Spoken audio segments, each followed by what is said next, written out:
Universitas Singa Perbangsa Karawang atau UNSIKA merupakan salah satu perguruan tinggi negeri di Provinsi Jawa Barat yang didirikan pada tanggal 2 Februari 1982 yang berlokasi di Kabupaten Karawang.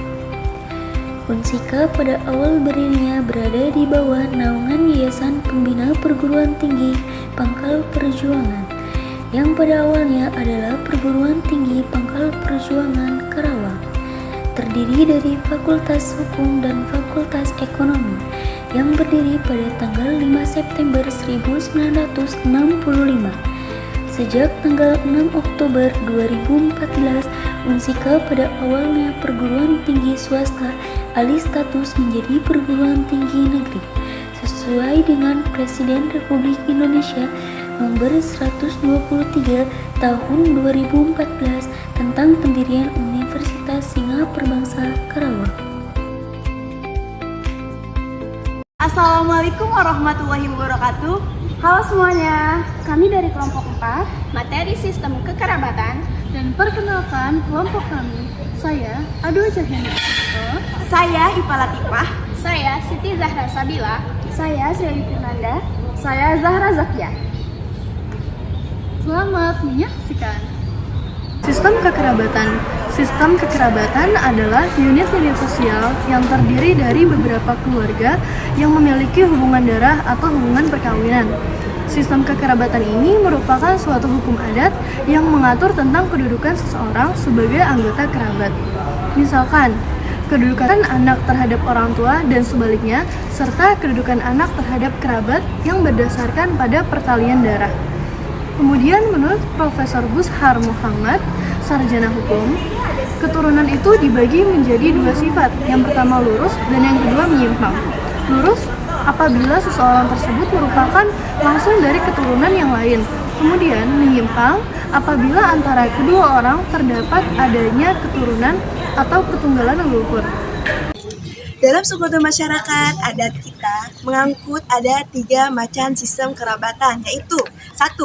Sistem kerabatan parental atau bilarental, menarik garis keturunan dari ayah dan ibu, contoh Jawa, Madura, Sunda, Bugis, dan Makassar. Dalam sistem kerabatan parental, kedua orang tua maupun kerabatan dari ayah, ibu, itu berlaku peraturan-peraturan yang sama, baik tentang perkawinan, kewajiban, memberikan nafkah, perhormatan, dan warisan. Kedua, ada sistem kerabatan patrilineal, menarik garis keturunan hanya dari satu pihak, yaitu ayah. Contoh, Batak, Bali, Ambon, Asmat, dan Dani. Di dalam susunan masyarakat patrilineal yang berdasarkan garis keturunan bapak laki-laki, keturunan dari pihak bapak laki-laki dinilai mempunyai kedudukan lebih tinggi serta hak-haknya juga akan mendapatkan lebih banyak. Ketiga, ada sistem kerabatan matrilineal, menarik garis keturunan hanya dari satu pihak, yaitu ibu. Contoh Minangkabau dan Semado. Dalam masyarakat yang susunnya matrilineal, keturunan menurut garis ibu dipandang sangat penting sehingga menimbulkan hubungan pergaulan kekeluargaan yang sangat rapat dan meresap di antara para warganya. Yang seketurunan menurut garis ibu, hal mana yang menyebabkan tumbuhnya konsekuensi, misalnya dalam masalah warisan yang jauh lebih banyak dan lebih penting daripada keturunan menurut garis bapak. Selanjutnya ada pengertian sistem perkawinan. Secara umum, divisi perkawinan adalah ikat lahir batin antara seorang pria dan seorang wanita sebagai suami istri dengan tujuan membentuk keluarga atau rumah tangga yang bahagia dan kekal berdasarkan Tuhan Yang Maha Esa. Sedangkan divisi perkawinan menurut hukum adat adalah salah satu peristiwa yang sangat penting dalam kehidupan masyarakat. Perkawinan bukan hanya menyangkut kedua pelai, tetapi juga orang tua kedua belah pihak, saudara-saudaranya, bahkan keluarga mereka masing-masing. Menurut Sinet, terdapat berbagai alasan mendasar mengapa seseorang melakukan perkawinan. Alasan-alasan tersebut antara lain 1. Komitmen. Pernikahan sebagai suatu simbol dari komitmen. Dengan melakukan pernikahan, seseorang ingin menunjukkan kepada pasangannya mengenal komitmennya terhadap hubungan yang ada. 2. On-the-on relationship. Melalui pernikahan, seseorang membentuk on-the-on relationship. Individu dapat memberikan afeksi, rasa hormat pada pasangannya. 3. Companionship and sharing. Dengan pernikahan, seseorang dapat mengatasi rasa kesepian dengan berbagi segala hal pada pasangannya. 4. Love. Hal ini merupakan alasan utama seseorang melakukan pernikahan, karena pada dasarnya pernikahan adalah sarana untuk memenuhi kebutuhan tentang cinta. 5. Legitimasi hubungan seks dan anak. Pernikahan memberikan status legitimasi sebuah hubungan seksual sehingga akhirnya memperoleh keturunan.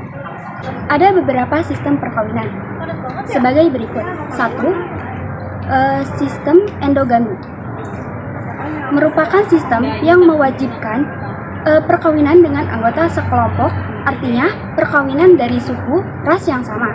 Contohnya, menurut Van Veren, hanya ada satu daerah saja yang secara praktis mengenai sistem endogami ini, yaitu daerah Toraja. 2. Sistem eksogami merupakan sistem yang melarang perkawinan dengan anggota kelompok, artinya perkawinan dari suku, ras yang tidak sama. Contohnya, larangan untuk menikah dengan seseorang dari kelompok atau klan yang sama. Eksogami melingkupi heterogami dan homogami. Heterogami adalah perkawinan antara kelas sosial yang berbeda, seperti misalnya anak bangsawan menikah dengan anak petani. Sedangkan homogami adalah perkawinan antara kelas golongan sosial yang sama, seperti contohnya pada anak saudagar atau pedagang yang kawin dengan anak saudagar atau pedagang. 3. Sistem eloterogami berbeda dengan kedua sistem di atas yang memiliki larangan-larangan dan keharusan-keharusan. Eloterogami tidak mengenal larangan-larangan maupun keharusan-keharusan tersebut. Larangan yang terdapat pada sistem ini adalah larangan yang berhubungan dengan ikatan keluarga yang menyangkut nasab atau keturunan, dan larangan kawinan dengan musyawarah atau verifaran. Selanjutnya ada menurut Miller pada tahun 1945 menyebutkan bahwa ada 6 fungsi penting dalam perkawinan. Nah, yang pertama itu ada menumbuhkan dan juga memelihara cinta serta kasih sayang. Yang kedua juga menyediakan rasa aman dan juga penerimaan. Yang ketiga ada memberikan kepuasan dan tujuan. Yang keempat menjamin kebersamaan secara terus-menerus. Yang kelima menyediakan status sosial dan kesempatan sosial, dan juga memberikan pengawasan dan pembelajaran tentang kebenaran. Nah, selanjutnya ada tujuan perkawinan. Yang pertama ada menghalalkan hubungan kelamin untuk memenuhi tuntunan hajat kemanusiaan. Selanjutnya ada mewujudkan keluarga yang bahagia dan kasih sayang. Yang ketiga ada memperoleh keturunan yang sah, dan juga mempergiat mencari rezeki, dan juga mampu bertanggung jawab. Baik, selanjutnya ada istilah-istilah dalam upacara adat perkawinan di suku-suku. Nah, yang pertama ini ada suku Batak. Nah, suku Batak ini disebutnya juga sebagai Marhusip, Marhata, Sinamot, Martumpol, Manasumasu, dan juga Mangadati. Selanjutnya ada suku Jawa. Nah, suku Jawa ini disebutnya sebagai Nontoni, Ngalamar, Paningset, Asok, Tupen, Pangitan, Taru, dan Siraman. Selanjutnya ada suku Sunda. Nah, suku Sunda ini disebut sebagai Nenden, Omong, Nyereken, Serahan, dan juga Japobo. Bentuk perkawinan menurut pembayaran mas kawin atau mahar. Mas kawin adalah suatu tanda kesungguhan hati sebagai ganti rugi atau uang pembeli yang diberikan kepada orang tua dari pihak pria atau dari pihak wanita sebagai ganti rugi atas jasa membesarkan anaknya, atau pemberian dari calon mempelai pria kepada calon mempelai wanita, baik berbentuk barang, uang, atau jasa yang selama itu tidak bertentangan dengan hukum Islam. Juga merupakan syarat sahnya nikah. Penentuan besarnya mahar didasarkan atas kesederhanaan dan kemudahan yang dianjurkan oleh ajaran Islam. Macam-macam mahar terdiri dari 3 macam. Yang pertama, mahar atau mas kawin berupa uang. Yang kedua, mahar atau mas kawin berupa barang berharga seperti seperangkat alat sholat, emas, dan lain-lain. Dan yang ketiga, mahar atau mas kawin berupa hewan atau binatang ternak seperti sapi, kerbau, dan sebagainya. Istilah-istilah mas kawin di beberapa suku. Yang pertama, suku Batak disebut dengan Tuhon. Yang kedua, suku Jawa disebut dengan Tukon. Yang ketiga, suku Bali disebut dengan Patuhu. Yang keempat, suku Ambon disebut dengan Balin. Yang kelima, suku Bugis Makassar disebut dengan Sundeng. Yang keenam, suku Asmat disebut dengan Krae. Dan ketujuh, suku Flores disebut dengan Beli. Sekian dari kelompok kami. Mohon maaf jika ada kesalahan dan kekurangan dari kelompok kami. Wassalamualaikum warahmatullahi wabarakatuh.